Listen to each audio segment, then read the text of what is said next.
Hey, how you guys doing out here? James Humphrey with another episode of Real Talk with Real Men. I got my boy Griff with us. And today we are talking about bitch niggas. Part 2.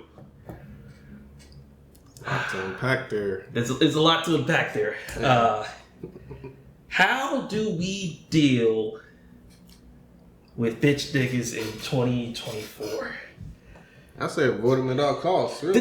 Dude. I don't need that energy around me. You know, you get a certain age and you're like, I really don't have to deal with this shit. Like, this is obviously some middle school, high school shit Right. that I really don't need to deal with. But I feel like sometimes, literally the first thing you need to do when it comes to bitch niggas is identify who they are. You know what I mean? Just figure out, like, who are the people that are dragging me down, who are the people that are not helping out when I need the help, when I call them, they don't answer, they got excuses, that kind of shit. You know what I mean? For me, when it comes to like identifying, bitch niggas, I always think of people that go directly against my core values and morals. You know what I mean? Obviously, you gotta disagree with some people, and not everybody that you disagree with is a bitch nigga, obviously, but somebody that literally goes against your core values, the things that you value, the things that you think are right and wrong, things of that nature, are your typical bitch niggas. You know what I mean? Right. And just agreeing with you, the best way to do it is avoid it. But the thing is, sometimes these are people you work with, these are people in your family, these are people, your neighbors. Yeah. These are people that are directly in contact with you. Yeah. And usually, again, for me, I have a job to where I don't have to work with people. I have, I don't believe in the whole just because of family, I got to have contact. Like, I literally cut most of my family out. You know what I mean? Right. And so, but let's navigate with the other real men that are watching out there. Like, how do we deal with bitch niggas, man? Well, unfortunately, sometimes you might be around these decent stand-up people, but they might have bitch nigga tendencies. You know? So with flaky, you don't know what to expect. Like from Monday to Tuesday, it's just fleeting. Things change. So it's like, man, you don't know if it's somebody you don't even know what to expect. That means that they're not dependable. So that means you got to keep them at a certain distance. If it's not somebody you can rely on, or well, this, how the saying goes: the people you hang around with, you become. Or the people majority that you hang around with, you become. So I can see it's very easy to get knocked down from where you were, just by hanging around with certain people, because it's like you go at a job that you really want to get promoted for, you want to do this, you want to do that, and the first, hiccup. You talk with your boys, fuck that job, man. You don't need to do that shit, man. Whatever. And the next thing you know, you're back to the bottom of the bottom where you were trying to climb up. Yeah. And it's like, I gotta ignore that shit, avoid it, and get back on track of what the hell I want to do, where the hell I want to be. You know what I mean? Right. You can see where it gets very difficult, being around bitch niggas. Yeah. Because I honestly believe, I can humbly admit I used to be a bitch nigga at some point in your life. Every man has been there where it's like, okay, I'm at the bottom of the bottom and I'm not making the smartest decision. I honestly believe that you got to hang around other real niggas to become a real nigga. You know what I mean? Well, first, let's explain the difference between what a real nigga and a bitch nigga is. So, in my opinion, we might have varying opinions on what a bitch nigga is. I think a bitch nigga is a man who has female tendencies, hence the word bitch. Yeah. So he's emotional. He's quick to anger. He's quick to throw away rationality and logic. Control his emotions. Yeah. You need those things as a man to navigate life. You can't react emotionally and then you deal with the consequences. You have to be a logical person. You have to be responsible. Like, all these things come with being a man. And if you don't, use your brain instead of your feelings, and that automatically makes you a bitch nigga, in my opinion. Yeah, you're right. Because that's what separates a man from a woman is, women tend to be governed by their emotions. That's just how God made them. But men, we're logical thinkers, we're rational. We're supposed to build and create. You can't do that when your feelings are in the way. Mm-hmm. You know, you have to think.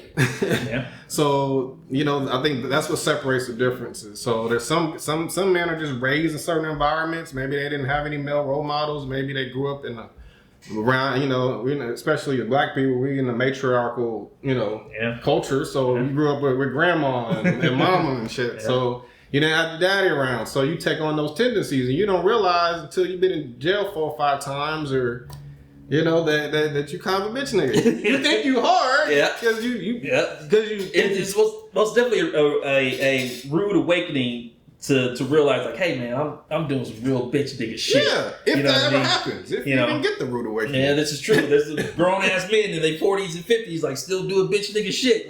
Right. I do believe to tack onto that, there has to be some sort of moral code to being to separate or differentiate between bitch niggas and real niggas. There has to be some sort of moral code of hey, in my eyes, this is not cool. This is bad. You know what I mean? Like, obviously, cheating on your girl is bad. You know, stealing from the job is bad. All this other different stuff. And not to so much as put a label on, you know, good or bad or whatever, but I just think there are too many people that literally just don't give a fuck about shit. You know what I mean? Yeah. Like, that's literally the definition of what I'm trying to get at. It's like, they don't give a fuck about shit. Nothing to lose. Yeah, absolutely nothing to lose. And so with that kind of mentality, it's like, how can you achieve anything if you're not striving to be anything? You know what I mean? Right. So, speaking on the other half of that, I think it's the people that, like I said, aren't really doing shit with their lives, that are not fucking focusing and having goals set and stuff like that. Those, to me, are like the bitches of bitches niggas. You know what I mean? Yeah, you want to be around those people. Yeah, those are like there's levels. Those are like top tier level.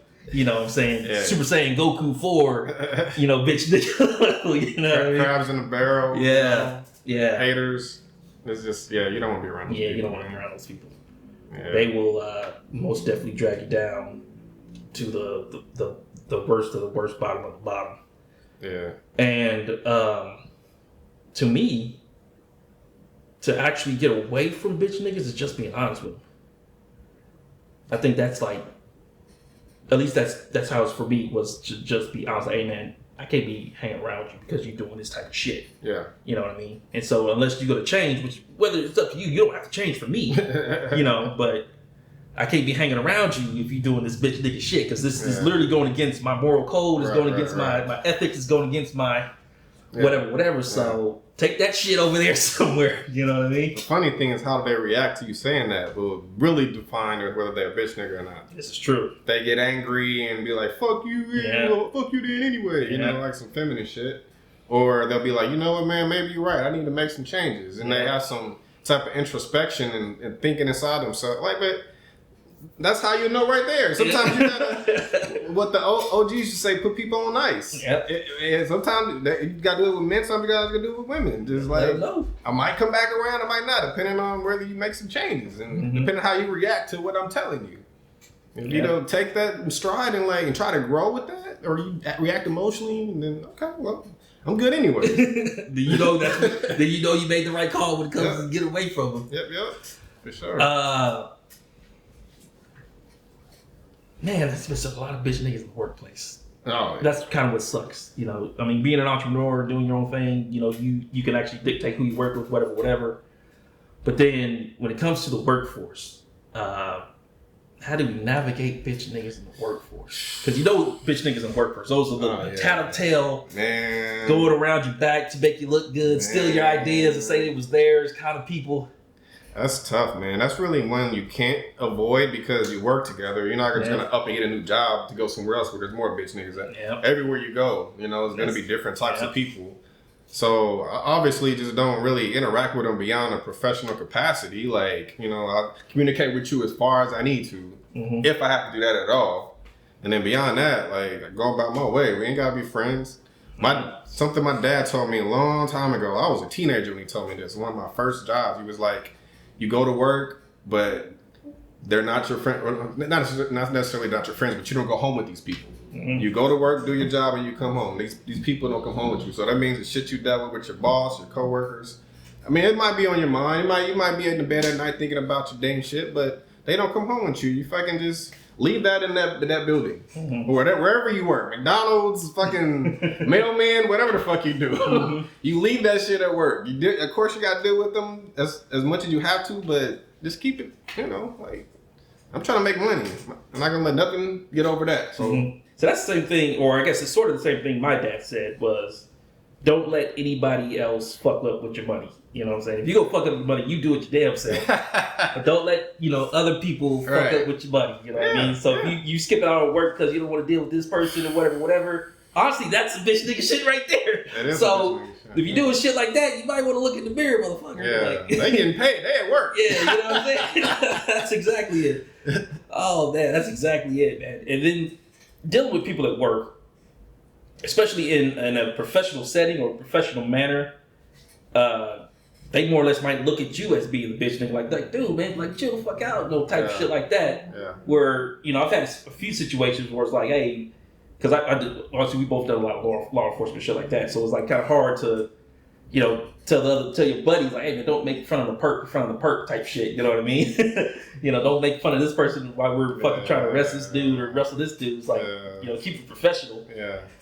And so it's kind of hard to navigate between you trying to be real and them being bitches. You know what I mean? So yeah, that can be tough, man. If you're in a certain job environment where you're trying to build a reputation, but you don't want to be what they call a blue falcon. Yeah. Where you just, you running and telling on everything, and because you want to promote or brown nose or whatever the fuck. So, but at the same time, you want to be cool and have it, because you got to think about what's more important. Do you want to be respected by your peers, or you want to brown nose to climb the ranks and then everybody hates you? It's like, you got to find a balance there.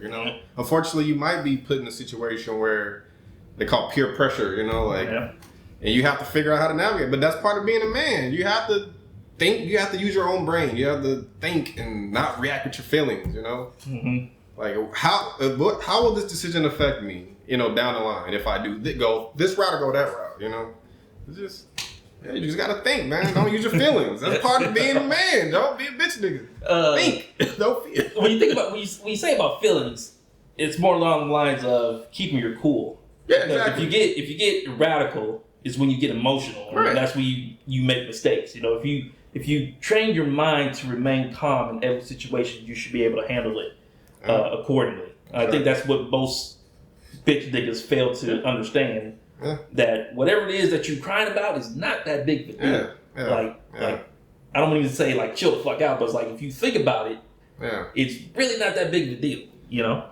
I see it all the time, man, in my line of work, man. Just guys who just react emotionally over the smallest things, throwing tantrums like children.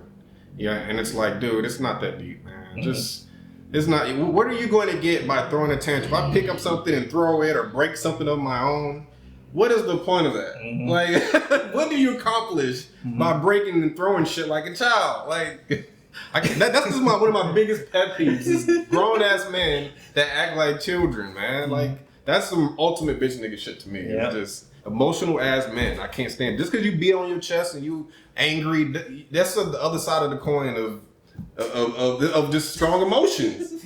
You got in the middle, you got indifference where you don't give a fuck, and on the opposite end, you got anger, you got sadness. Yep. They're both strong emotions. Yep. I like to be right here in the middle, where I'm indifferent. And that's just me naturally. I just don't give a fuck about a lot of shit, so it's easy for me. But man, you got use that beat on their chest, thinking they just King Kong and shit. Like, you an emotional ass nigga. There's you heard of the Pareto law, the 80-20 rule? Yeah. So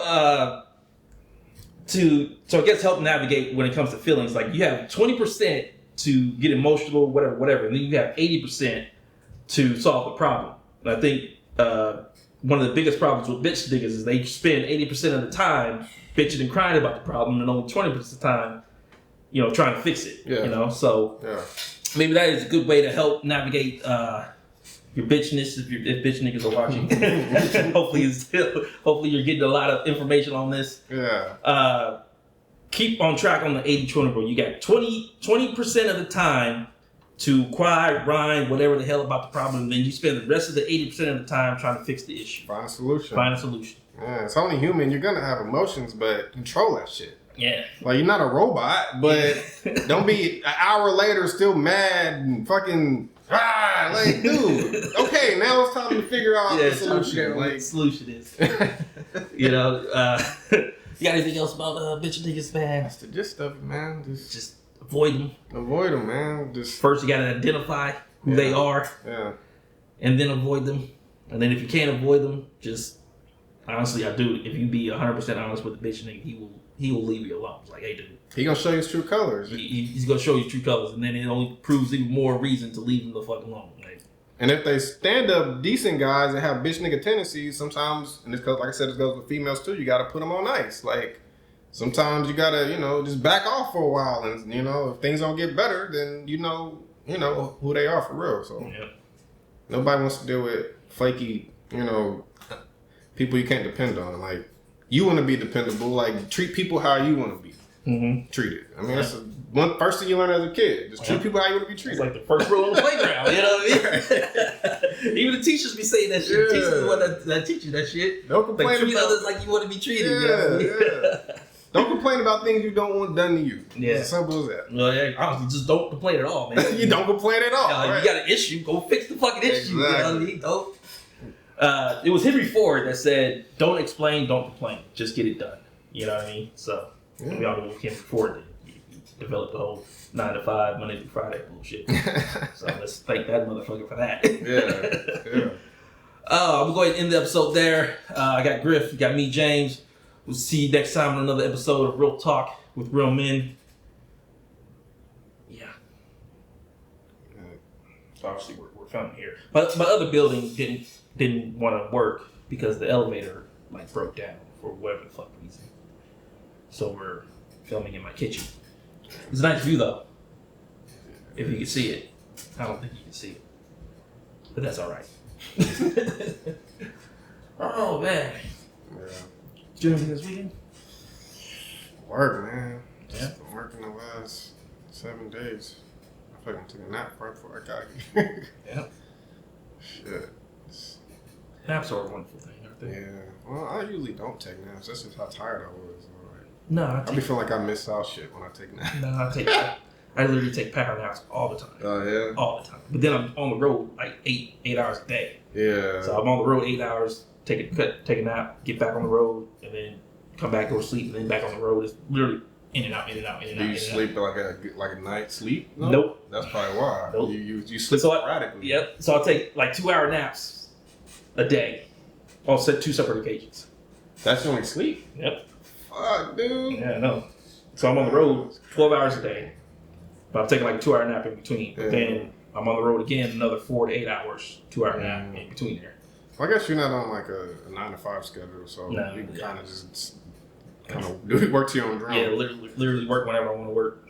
I have to sleep before I have to go to work, so I have to, I gotta make sure I get 7 hours or whatever the fuck. So I gotta go to bed at this time. Like, I'm gonna be fucking retarded when I go to work. I don't know. There'll be some days when I'm driving this, I'm like, man, am I gonna be waking up to drive these motherfuckers, man? Like I said today I went to Lawrence. Yeah. I had to drive those motherfuckers up there, and then I didn't get a ride back, so I had to drive the whole 30 minutes all the way back with no ride, making no money. Mm-hmm. You see what I mean? So that was it's kind of an L, but then I still make money on the ride there. Yeah. So it's irritating, but it's not irritating. And then it's not too bad drive. Yeah.